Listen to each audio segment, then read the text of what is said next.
So one of the primary questions that comes up from a relational betrayal or infidelity is, what's my role now in the relationship? How do I go about maintaining connection when I've just been hurt so badly and feel so raw and so vulnerable and so wounded right now? There's so much power that's had in the context of that relationship and so much healing that can be found in the context of relationship.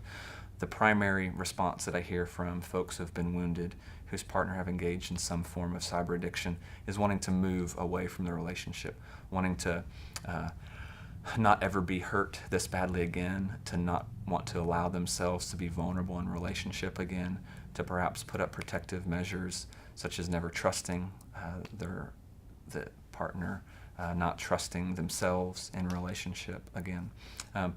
The fact remains that the relationship is the most healing element when it comes to the idea of betrayal. It sounds and feels counterintuitive to stand here and suggest that the thing that wounded you so badly is actually the source of healing and the source of comfort. But for the individual who's been betrayed and for the individual who's made the mistake engaging in the cyber addiction, for both parties, coming to a deeper level of intimacy, healing through the wounds created by that infidelity, by that mistake, actually provide the opportunity, provides the resources with which to forge a newer, stronger, more intimate relationship where communication is more open, where honesty takes place in perhaps fashions that it never has previously.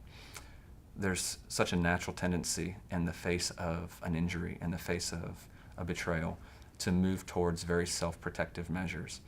Wives and partners of individuals who are in recovery tell me quite frequently, my first response, my initial reaction was, I'm so ashamed that he or she could do this.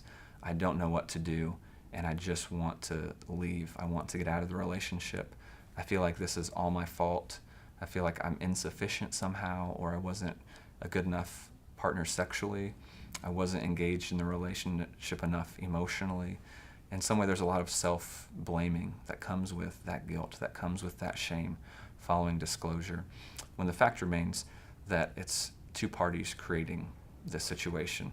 So that blame that you feel in yourself, that guilt that you experienced following the disclosure, it's a very real emotion, but it's not the entirety of the cause. It's not the sole reason for what's happened has taken place.